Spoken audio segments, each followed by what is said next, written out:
Ahoy! There are some time-limited things that you can do in New World right now that won't be around for long or forever, depending on which activity we're talking about, and it might be a while until they come back. And I wanted to show you those activities so that you don't miss out, because there are some pretty good and important rewards you can get.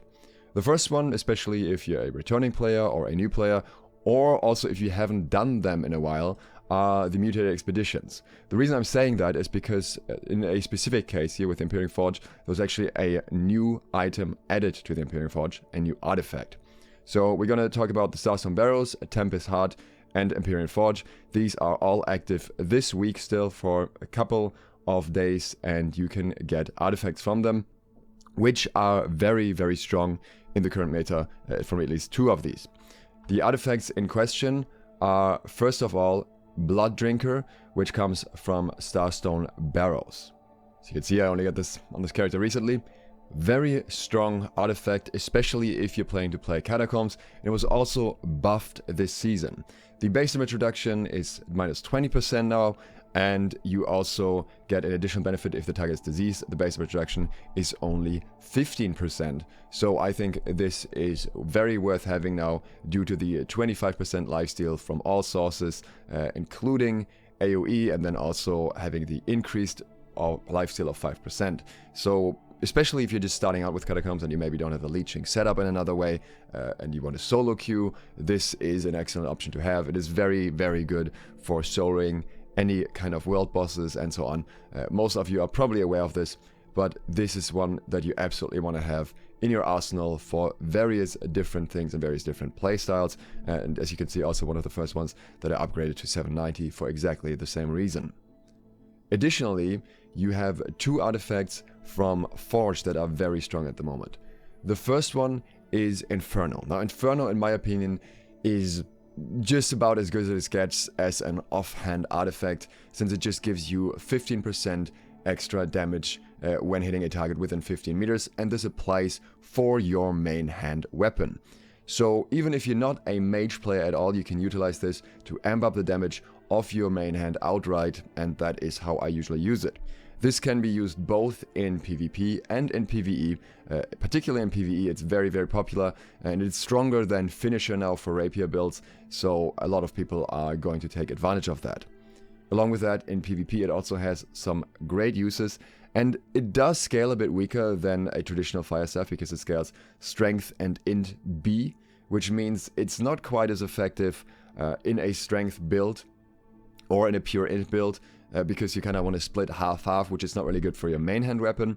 So expect a bit less damage from this weapon, but then you get more damage from your main hand in return, which I believe is more important. And then you still have this as a little nice finisher. I will post a build video with exactly this weapon in the next days, so you want to have it if you want to try out that build. So I highly recommend getting this one. Additionally, there is Dorgort's Blade from the Fire boss now from Ifrit, which, in my opinion, is a surprisingly interesting artifact now. The passive here is heavy melee attacks on both of your weapons cost 10% burning for 6 seconds with a maximum of 3 stacks. And then hitting an enemy with a melee ability will consume the burn and deal 80% of the remaining damage immediately. So similar to Flourish and Finish on the Rapier. What makes this so interesting in my opinion is that Serenity isn't really that good anymore for a variety of reasons that I can talk about another point. The lack of a gem slot kind of holding it back, and there are much better options, much better triple perk rolls for great swords specifically now that make it very nice to have this as your offhand to further amplify that heavy attack damage if you want to. So I think Dorgort's Blade actually could have a very interesting place in the meta now, a very interesting use case. It hasn't really been used that much yet, but I would definitely keep an eye out for that one. And last but not least, from the Tempest mutation, you can get Magnetic Gauntlets, which give you 50% increased crit chance, but reduce your crit damage by up to 30%. So basically, something you mainly want to use on an item like Void Gauntlet if you're specifically going for a debuffer build. For most builds, I don't think it is that useful because you lose a lot of damage in a lot of situations. It depends on your playstyle and everything, but I personally haven't farmed that one because I don't think it's quite as important to farm as the other ones. Before we get to the next tip, I was meaning to do a very important trading update video today. I'm going to do that today still, but it's going to be later. So last chance to hop on my Patreon and support me there if you want to get some of those tips early and maybe get an advantage out of it still. Now, on to the next tip. What you can see here is something that I think a lot of people have been missing out. So we have the Nightveil Halloween event as usual, and you have your shop here, and there's something very interesting in there, which I think you should be getting as much as you can, which are the Chromatic Seals.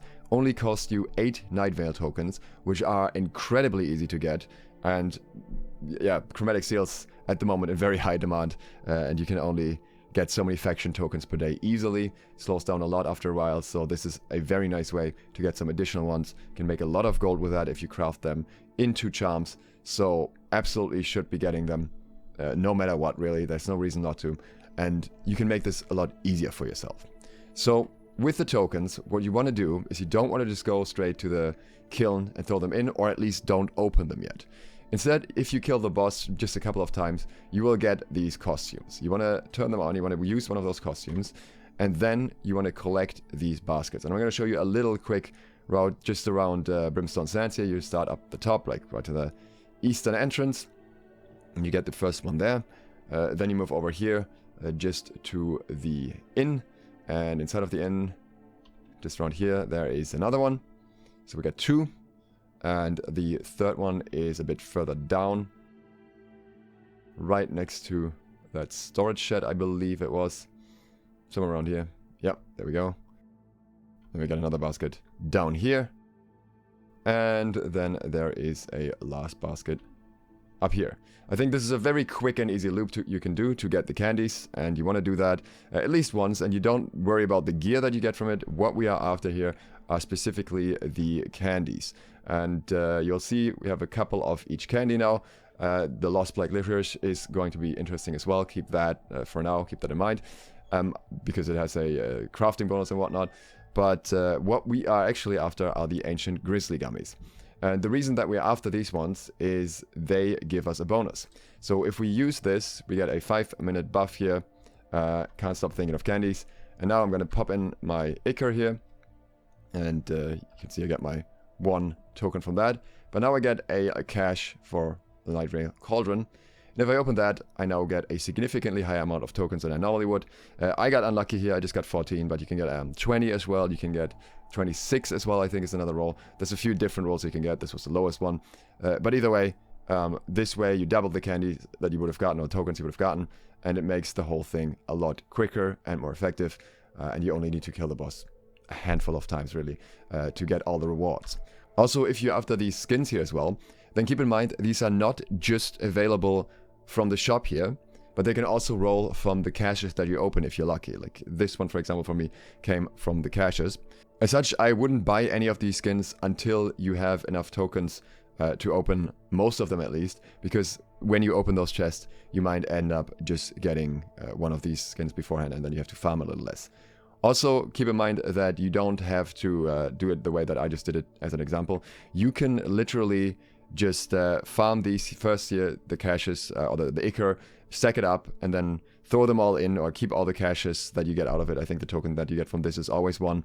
And then use 1 candy and then open all the caches, and you will still get the bonus for all of them. So that makes things a little bit more efficient. You only need to do the whole loop once. Obviously, you won't know exactly how many tokens you will get before you open them, so you might have to do a few more after. But you get the candy so quickly that you can probably do more than 1 loop if you run out.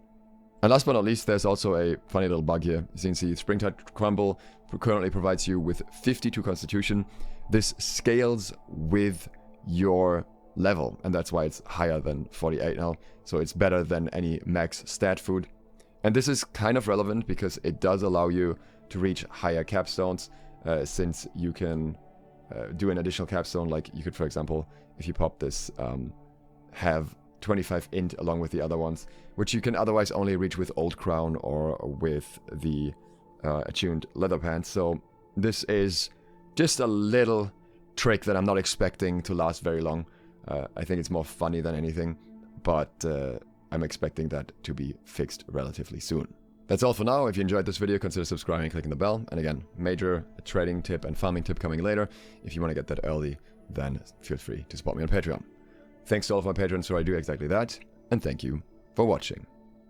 Sloth out.